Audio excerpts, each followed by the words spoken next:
ஒரு ஊரில் மிகவும் 2 பிரபலமான ரவுடிகள் இருந்தார்களாம். அவர்கள் எப்பொழுது பார்த்தாலும் யாரையாவது அடித்துக் கொண்டும் துன்புறுத்தி கொண்டும் மற்றவர்களுடைய பொருட்களை அபகரித்துக் கொண்டும் இருப்பார்களாம்.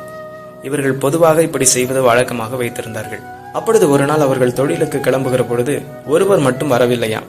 என்ன விஷயம் என்று அக்கம் பக்கத்தில் இருக்கிறவர்களை பார்த்து விசாரித்த பொழுதுதான் தெரிந்ததாம், அவர் இயேசு என்கிற தெய்வத்தை சொந்த ரட்சகராக ஏற்றுக்கொண்டார், அதனால் அவர் உங்களை தேடி வரவில்லை என்று அவர்கள் சொன்னார்கள். அப்பொழுது இவருக்கு மிகவும் கோபம் வந்துவிட்டது. என்ன, இயேசுவை ஏற்றுக்கொண்டானா? இன்றைக்கு அவனை நான் என்ன செய்கிறேன் பார் என்று சொல்லி மிகவும் கோபத்துடன் கிளம்பி அவரை பார்க்க போனாராம். அவரை சந்தித்த பொழுது அவருடைய சட்டையை பிடித்து, என்ன இயேசு இயேசு என்று சொல்லிக் கொண்டு திரிகிறாயாமே, எங்கே உன் இயேசுவை எனக்கு காட்டு என்று சொன்னாராம். அதற்கு அவர் சொன்னாராம், நண்பா, நான் பழையபடி இருந்திருந்தால் என் மேல் கை வைத்த அடுத்த நிமிடமே உன் உடம்பில் உன் கை இருந்திருக்காது. இதுதான் இயேசு பார்த்துக்கொள் என்றாராம். அங்கே கூடியிருந்தவர்கள் திகைத்து போய் அவரை பார்த்து, ஐயா, உங்களை பார்த்து அநேக முறை நாங்களே பயந்து ஓடி இருக்கிறோம், நடுங்கி இருக்கிறோம்.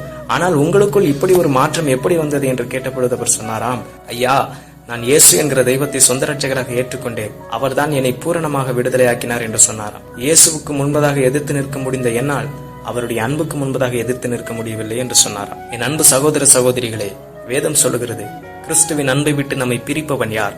உபத்திரவமோ, வியாகுலமோ, துன்பமோ, பசியோ, நிர்வாணமோ, நாசமோசமோ, பட்டயமோ, மரணமோ, ஜீவனோ, இவை யாவும் தேவனுடைய அன்பை விட்டு நம்மை பிரிக்க மாட்டாது என்று நிச்சயித்திருக்கிறேன் என்று வேதம் சொல்கிறது.